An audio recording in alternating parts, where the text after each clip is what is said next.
तो मैं आपको एक मोटर के लिए नहीं सभी मोटर के लिए बता रहा हूँ दोस्तों। कोई भी मोटर हो, क्या होता है कि जब हमारी मोटर बार बार ट्रिप होती है तो उसमें बहुत सारे कारण होते हैं, ठीक है। उसमें से एक कारण ये ऐसा होता है जो किसी के पकड़ में नहीं आता है, जबकि हमारा मोटर चाहे बनाया हुआ हो पहले या हमने रिवाइंडिंग किया हो। जैसे मान लो कोई मोटर जल गया और वो किस वजह से जला वो हमें मोटर को ओपन करने के बाद में पता चलता है। लेकिन एक ऐसा कारण है कि कोई भी मोटर हो वो बार बार ट्रिप होती है, ठीक है।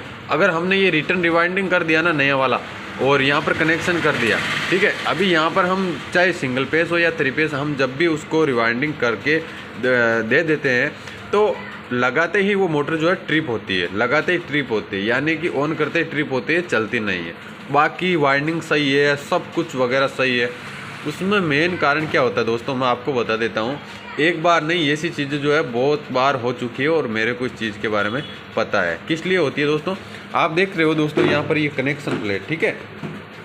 ये जो कनेक्शन प्लेट आप देख रहे हो ना, इसमें क्या होता है, जैसे इस तरह के जो 3 पॉइंट थे कंपनी के जो है ना, इस तरह के 6 पॉइंट आते हैं। एक इधर आता है, एक इधर, एक इधर, ठीक है। यहाँ से डेल्टा बनाया हुआ होता है। हमने जो है अंदर से डेल्टा बना के और यहाँ पर लगा दिया, जबकि इसका ये जो है टूटा हुआ था। अगर ये होता तो हम बाहर डेल्टा बना देते या अंदर बना देते, उसमें कुछ प्रॉब्लम नहीं।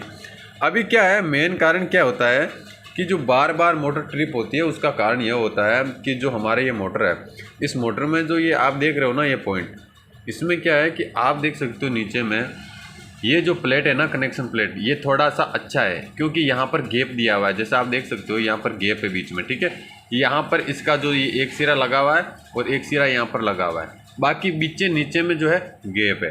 कई प्लेट ऐसी आती है जैसे अभी ये है ना, वैसे सेम टू सेम यहाँ नीचे से भी ये पूरा जो है यहाँ पर स्लिप चिपा हुआ होता है। ये कनेक्शन प्लेट जो चिपा हुआ होता है, इसमें क्या होता है कि धीरे धीरे स्पार्किंग होता है ना, यहाँ पर जब मोटर चलती है तो यहाँ से कुछ लूज रह जाता है तो बॉडी से स्पार्किंग करता है। तो क्या होता है कि ये जो प्लास्टिक है ना, ये रगड़ हो जाता है इधर से।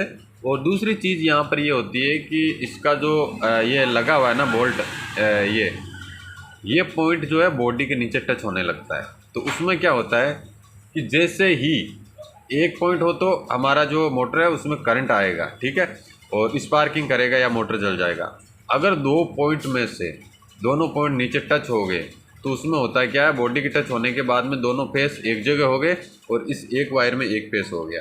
तो अभी क्या होता है कि जैसे ही हम मोटर को ऑन करेंगे वहाँ से, तो मोटर डायरेक्ट ट्रिप होगा।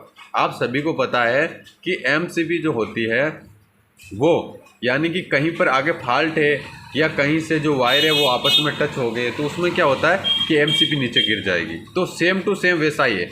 आगे इसमें पावर नहीं जा रहा है मोटर में, मोटर अच्छा है, रिवाइंडिंग किया, सब कुछ किया है, लेकिन दोस्तों होता क्या है, यहाँ पर दोनों ये टच है, यानी कि इधर से स्पार्किंग करके कनेक्शन प्लेट और नीचे बॉडी के टच है।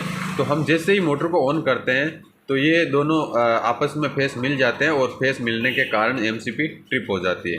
तो कई केसेस में ऐसा देखा गया दोस्तों कि जो मोटर है वो चल नहीं रहा है, हमने रिटर्न रिवाइंडिंग भी कर दी उसकी अच्छी तरह से, लेकिन ऑन करते ही ट्रिप हो जाता है। तो दोस्तों एक वजह ये भी होती है इसमें।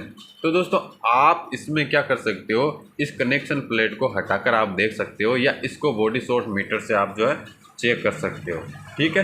तो दोस्तों इस तरह से आप भी इसका जो है सोल्यूशन निकाल सकते हो।